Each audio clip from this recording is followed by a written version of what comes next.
Good morning students. आज ये हम ट्रैक योर प्रोग्रेस करेंगे। जो टॉपिक हमने पिछली बार किया था उसके बारे में है ये। List the below are the few features of the living organism. Give an example of organism with such feature. ठीक है, मतलब ये कुछ ऑर्गेनिजम्स के फीचर्स हैं और उनके यहाँ हमने नेम लिखे हुए किस ऑर्गेनिज्म के फीचर्स हैं। ये उनके लिए क्यों यूजफुल हैं ये आप लिख के बताएंगे।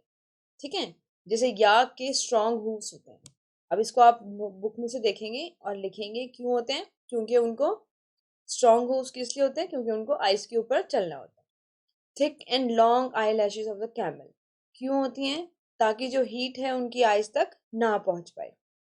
Thick fur of polar bear के थिक फर, मोटे फर क्यों होते हैं, ताकि वो वार्म रह सके। रिट्रैक्टेबल क्लॉज ऑफ लायन क्यों होते हैं, ताकि जब वो चल रहे हो तो आवाज ना हो और शिकार को पता न लगे। Spiny leaves of the cactus, cactus की लीव्स स्पाइनी क्यों होती हैं, क्योंकि वो डेजर्ट प्लांट होते हैं, वहां पर पानी की बहुत कमी होती है और वहां पर इसीलिए उनकी लीव्स क्या होती हैं, spiny. Strong sense of the smell किसकी होती है, डियर की, ताकि वो लायन टाइगर इन सब का पता लगा सके कि वो आने वाले हैं, आ रहे हैं या नहीं। Deep root system, deep root system किसका होता है, लुपाइन का, क्योंकि वो डेजर्ट में रहते हैं जहां पर पानी की बहुत कमी होती है। ग्रास लैंड एरिया में वो थोड़ा वहां पर उनको डीप रूट रखना पड़ता है ताकि वो आसानी से वहां से पानी ले सके। अब हम पढ़ेंगे एक्वेटिक हैबिटेट्स, मतलब जो पानी में रहने वाले एनिमल्स या प्लांट्स हैं उनके बारे में। Aquatic habitat can be either fresh water और, जैसे फ्रेश वाटर कौन से होते हैं, जैसे जो पानी हम पी रहे हैं वो फ्रेश वाटर में आता है, जैसे बिना नमक वाला पानी, पॉन्ड, लेक, रिवर वाला पानी। मेरीन और सेलाइन मतलब सॉल्टी वाटर, ठीक है, उनका पानी कैसा होता है, खारा। वो कैस कौन सा होता है, सीज और ओशियंस का। फिशेस, फ्रॉग, लिलीज एंड वेल्सिनेरिया, ये वाले जो फिशेस हैं, कुछ फिशेस, कुछ फ्रॉग्स, लिली वाला जो प्लांट है और वेल्सिनेरिया वाला प्लांट, ये फ्रेश वाटर में मिलते हैं। Shark, whales, dolphin and seaweeds, ये हमें मरीन वाटर में मिलते हैं। जो एक्वेटिक प्लांट हैं उनको हम बोलते हैं हाइड्रोफाइट्स। हाइड्रो का मतलब प्लांट्स और हाइड्रो का मतलब वाटर और फाइट्स का मतलब पानी। ठीक है, तो water plant, they can be free floating, मतलब ऊपर तैरते हुए नजर आएंगे, जैसे ये आपको दिख रहा है free floating plant. Free floating मतलब ऊपर उसमें फ्लोट करते रहेंगे पानी के अंदर। पार्शली सबमर्ज्ड और फुल्ली सबमर्ज्ड, या तो फिर बिल्कुल नीचे होते हैं एकदम डीप रूट बिल्कुल जमीन पे। दूसरे पार्शली सबमर्ज, जैसे ये लोटस का डकवीड है, इसमें क्या है, आधा पार्ट नीचे है और फ्लावर वाला पार्ट ऊपर है। ठीक है, the adaptive feature exhibited by free floating and partially submerge plants, जैसे लिली, लोटस, डकवीड, ठीक है, लेमिना, वॉल्फिया, एकॉर्निया, ये जो प्लांट्स हैं इनके अंदर कुछ फीचर्स होते हैं।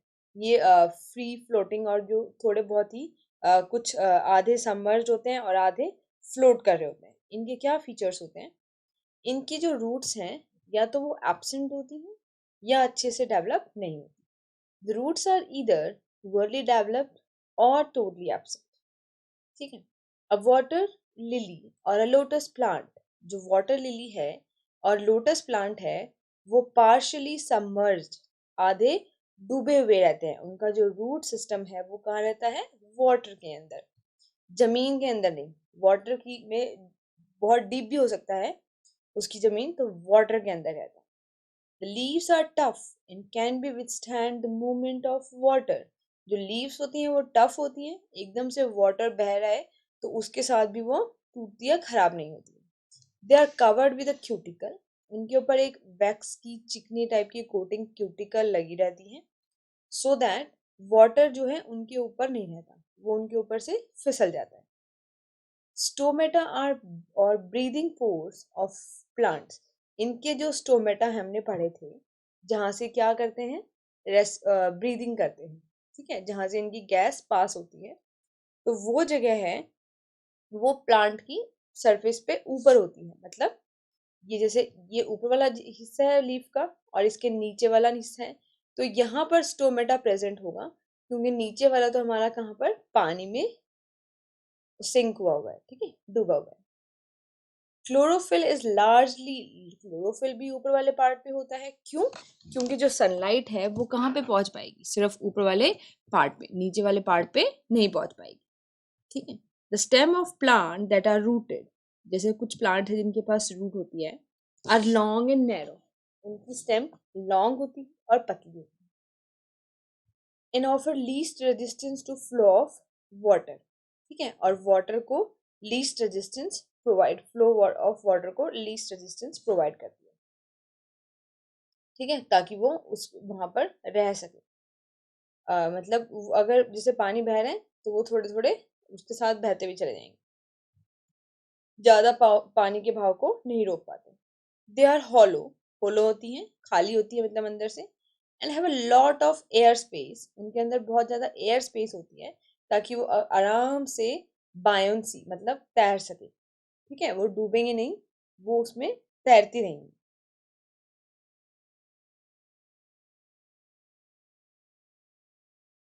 Now extinct and endangered aquatic animals, कुछ एनिमल्स, एक्वेटिक एनिमल्स जो हैं अब हमारे सी वाटर के अंदर नहीं है, कुछ एंडेंजर्ड हैं मतलब खतरे में हैं, जो खत्म होने वाले हैं। 1952 में they are mostly present in a Caribbean sea and gulf of Mexico में they are vanish due to human escape. Caribbean monk seals जो हैं वो वहां से चले गए, कहाँ से? कैरेबियन सी से और गल्फ ऑफ मैक्सिको से, क्योंकि vanish due to human escape, वहां से ह्यूमन भी चले गए धीरे धीरे उस जगहों से, तो वहां से वो वाली चीजें भी खत्म हो गई। 1970 में ब्लू व्हेल जो है वो एक्सटिंक्ट हो गई। They are washed out due to commercial whaling activities happening world wide, मतलब उनको इतना कॉमर्शियली यूज किया गया, उनको इतना मतलब उनका शिकार किया गया कि धीरे धीरे जो ब्लू व्हेल्स हैं वो खत्म हो गई। 1976 में Hawaiian monk seals. They are one of the rarest marine mammals in the world. They have been declined since modern serving, ठीक है, मतलब जब ये थोड़ा जैसे टाइम मॉडर्न सर्विंग का टाइम आया तो उस टाइम पर क्या हुआ कि धीरे धीरे ये भी जो है ये कम होती चली गई, मतलब इनको लोग क्या करने लगे? पकड़ने लगे, इस तरह से शिकार करने लगे। 1985 में गल्फ ऑफ कैलिफोर्निया हार्बर में, it is also known as vaquitas, its population are decreasing due to environmental pollution, pollution की वजह से इनकी जो पॉपुलेशन है वो कम होने लग गई। हैबिटेट डिग्रेडेशन, मतलब जिस एरिया में ये रह रहे थे, हैबिटेट क्या होता है? जिस एरिया में वो रह रहे हैं जिस वाटर में, वो भी खराब होने लग गया। एंड इन ब्रीडिंग, मतलब और कहीं से जो हार्बर्स थे उन्होंने आना बंद कर दिया और वहीं के हार्बर्स आपस में एक दूसरे के साथ रिप्रोड्यूस करने लग गए और धीरे धीरे वो सब बीमार होके और उनकी पॉपुलेशन कम हो गई। 1991 में इंडस रिवर डॉल्फिन जो है they are affected by the human development, rivers के ऊपर डैम्स वगैरह बन गए, वहां से किसानों ने इरिगेशन के लिए, सिंचाई के लिए क्या कर लिया? पानी ले लिया, तो धीरे धीरे वहां पे पानी की कमी होने की वजह से और ह्यूमन एक्टिविटीज होने की वजह से इनकी भी पॉपुलेशन क्या हो गई? कम हो गई। Now the fully submerge plants के बारे में हम पढ़ते हैं। Belsineria hydrilla hornwort exhibit following adaptive feature। fully submerged plants कौन से होते हैं? जो हम पानी के अंदर जाते हैं ना, और जब हम कई बार देखते हैं फिशेस वगैरह डिस्कवरी पे, और वहाँ पे बहुत सारे प्लांट्स भी होते हैं, तो वो प्लांट्स जो पानी के अंदर पूरी तरह से डूबे हुए हैं, उनकी रूट जो है जमीन में लगी हुई है, पानी के जो बिल्कुल नीचे वाला जो हिस्सा है वहाँ, तो वो होते हैं फुल्ली सबमर्ज प्लांट्स, ठीक है। इनकी रूट्स आर आइदर एब्सेंट और वेरी पुअरली डेवलप्ड, इनकी रूट्स भी अच्छे से डेवलप नहीं होती हैं। ओनली प्रोवाइड एंकरेज, मतलब जमीन के साथ बस थोड़ा सा जुड़ाव दे देती हैं। स्टोमेटा आर एब्सेंट, स्टोमेटा होते ही नहीं है क्योंकि ये पानी के अंदर रहते हैं, क्योंकि गैसियस एक्सचेंज तो कोई होगा ही नहीं बाहर, जो कार्बन डाइऑक्साइड या ऑक्सीजन है। देयर नो वैक्सिक कोटिंग, कोई वैक्सिक कोटिंग नहीं होती क्योंकि पानी की कोई कमी ही नहीं होती है, पानी के अंदर ही रहते हैं। लीव्स जो है रिबन लाइक होती हैं, जैसे इनकी दिखाई हुई है, या फिर ब्रूम टाइप होती हैं, थोड़ी ब्रश की तरह, और हाईली डिवाइडेड, बहुत ज्यादा डिवाइडेड होती है, मतलब बहुत छोटे छोटे हेयर टाइप में होती हैं लीव्स। ठीक है, this prevent leaves from getting torn. इससे क्या होता है, पानी के साथ वो हिलती रहती हैं, मतलब टूटती नहीं है। The body tissue has numerous air space. Body के अंदर जो सेल्स हैं उनमें एयर स्पेस रहती है, ताकि वो इजीली वो हल्के रहें। ठीक है, तो keep them plant light and float, ताकि वो तैरते रहें। ठीक है, water transporting system is poorly developed. Water transporting system मतलब रूट से हमने पढ़ा था, रूट के अंदर पानी एब्जॉर्ब होता है और फिर वो कहाँ तक, स्टेम से लीव्स तक जाता है, तो वो चीज़ यहाँ पर पुअरली डेवलप्ड होती है। The plant body is covered with mucilage to prevent decay. Plant की बॉडी जो है म्यूसिलेज के साथ कवर होती है, ताकि वो पानी में खराब ना हो।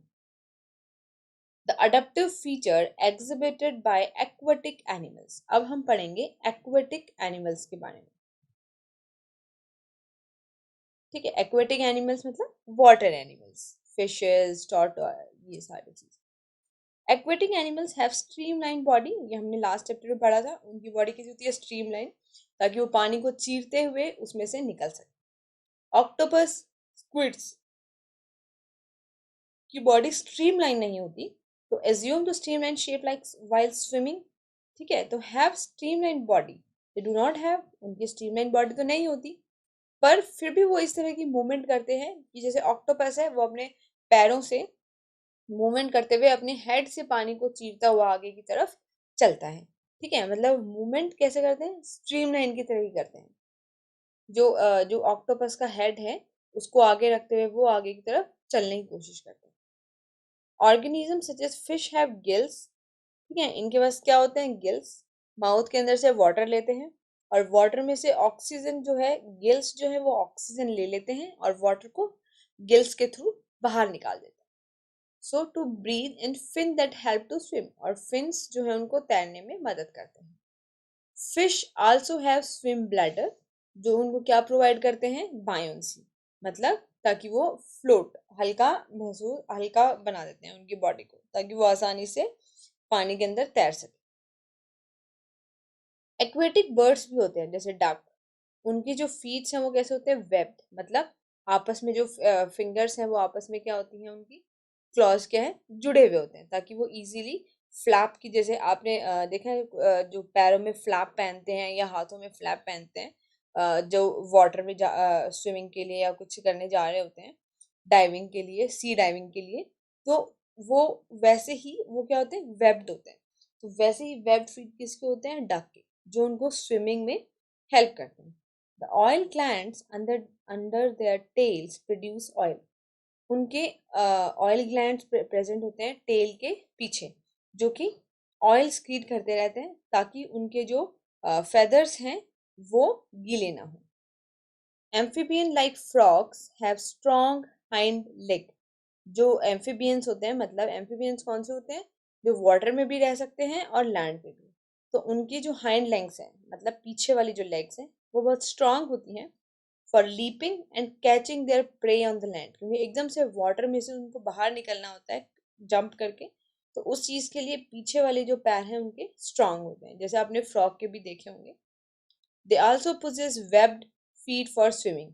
उनके भी फीट कैसे होते हैं, वेब्ड होते हैं, देखो ये वेब्ड फीट हैं, ताकि वो आसानी से स्विमिंग कर सके।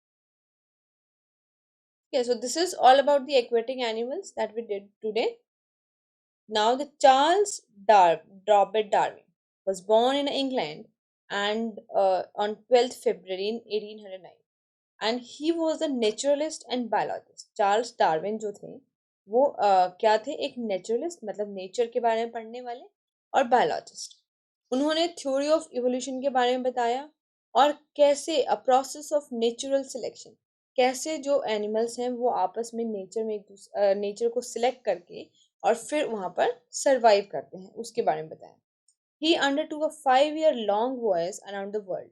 उन्होंने 5 साल तक वो पूरे वर्ल्ड में घूमते रहे, and was one of the first biologist. वो सबसे पहले बायोलॉजिस्ट थे जिन्होंने अडेप्टेशन के बारे में बताया और इवोल्यूशन के बारे में बताया, मतलब कैसे जो ऑर्गेनिज्म है वो चेंज होते रहते हैं और फिर चेंज होके धीरे धीरे नए ऑर्गेनिज्म बनते रहते हैं, एनवायरनमेंट को अडॉप्ट करते रहते हैं।